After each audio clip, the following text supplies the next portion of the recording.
সেই ড্রাগসের 20% ক্ষমতায় তাকে এমন কিছু করাচ্ছে যার মাধ্যমে লুসি এখন পুরোপুরি শান্ত। সে অনেক বদলে গেছে। সে প্রথমেই ঘরে আসে এবং সেখানে এসে প্রচুর খাবার খায় এবং তার যে পেট কাটা ছিল সেটার ব্যথা সে অনুভব করতে পারছে না, সেটা সে বুঝতে পারে। আর এটাও তার মাথায় ছিল তার পেটের মধ্যে এখনো সে ড্রাগস আছে, সেটা ধীরে ধীরে লিক হচ্ছে। আর এজন্যই সে সোজা অপারেশন থিয়েটারে যায়, কিন্তু সেখানে অলরেডি একটা ব্রেন অপারেশন করছিল তারা। পাশে থাকা স্ক্রিনে লুসি সবকিছু লক্ষ্য করে এবং কিছুক্ষণ দেখার পর সে তার নিজের বন্দুক দিয়ে সে পেশেন্টকে মেরে ফেলে। ডাক্তাররা সেটা থেকে ভয় পেয়ে যায় এবং তাকে বলে, কি করলে তুমি এটা? লুসি বলে, পেশেন্টের যে কন্ডিশন ছিল তোমরা ভালোভাবেই জানো, তাকে তোমরা বাঁচাতে পারতে না। ডক্টররা বুঝতে পারে সে কিছু ভুল বলেনি। সে পেশেন্টকে সেখান থেকে ঠেলে ফেলে লুসি সেখানে শুয়ে পড়ে। ডক্টরদের দিকে বন্দুক ধরে সে বলে, আমার পেটে থাকা ড্রাগসের প্যাকেট বের করতে তোমরা সাহায্য করো। কিন্তু ডক্টররা জানায়, প্রথমে তো তুমি বন্দুক নামাও,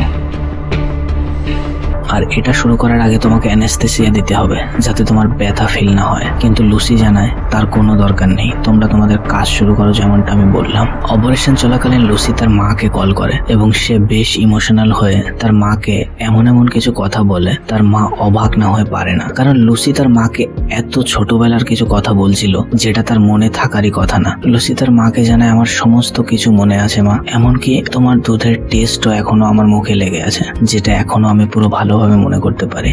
লুসি এখন তার ব্রেনের 20% থেকেও বেশি ইউজ করতে পারে, যে কারণে লুসি তার লাইফের যে কোনো ক্ষুদ্র থেকে ক্ষুদ্রতর বিষয়ও মনে করতে পারছিল। এসবের মধ্যে ডক্টররা অপারেশন শেষ করে ফেলে এবং সে ড্রাগসের প্যাকেট বের করে ফেলে। লুসি তাদের কাছে শোনে এই ড্রাগসের ইফেক্ট আমার উপর থেকে কতক্ষণে শেষ হবে, কিন্তু ডক্টর জানায় এটা কোন ড্রাগস সেটা তো আমাকে জানতে হবে তার আগে। লুসি বলে, এটা CPH4। এটা শুনে ডক্টররা অবাক হয় এবং তাকে বলে, এটা যদি সত্যি CPH4 হয় আর যতটা কোয়ান্টিটি তোমার রক্তের সঙ্গে মিশেছে, তোমার এতক্ষণ বেঁচে থাকারই কথা না।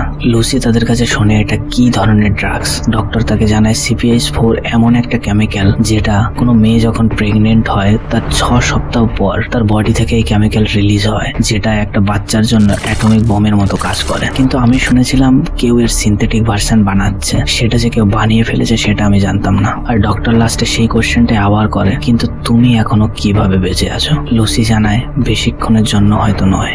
এটা বলে সে সেখান থেকে বেরিয়ে আসে।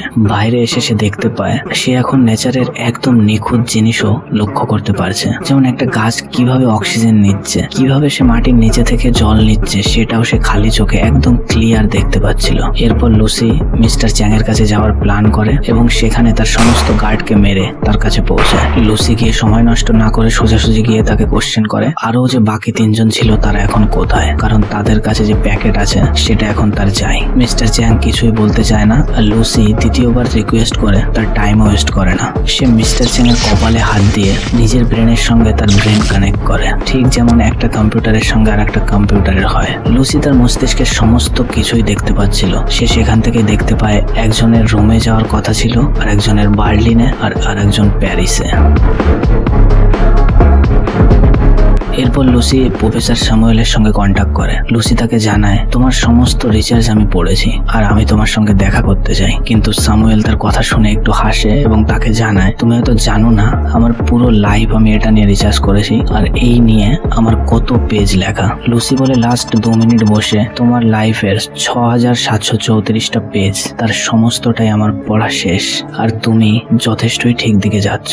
এটা শুনে স্যামুয়েল একটু অবাক হয়, আর ততক্ষণে তার সামনে থাকা বন্ধ টিভিতে লুসিকে দেখতে পায়। লুসি জানায়, আমি আমার মস্তিষ্কের 28% এখনো পর্যন্ত ব্যবহার করতে পারি, আর এতেই আমি এখন মানুষের বডি, ব্রেন এবং যে কোনো ইলেকট্রনিক জিনিস আমি কন্ট্রোল করতে পারি। আর না আমি ব্যথা ফিল করি, না আমার কোনো ভয় আছে, কোনো ফিলিংস আমার মধ্যে আর বেঁচে নেই। শুধু এই নয়, আমার মধ্যে কোয়ান্টাম ফিজিক্স এবং সায়েন্সের বহু অ্যাডভান্স নলেজ আছে।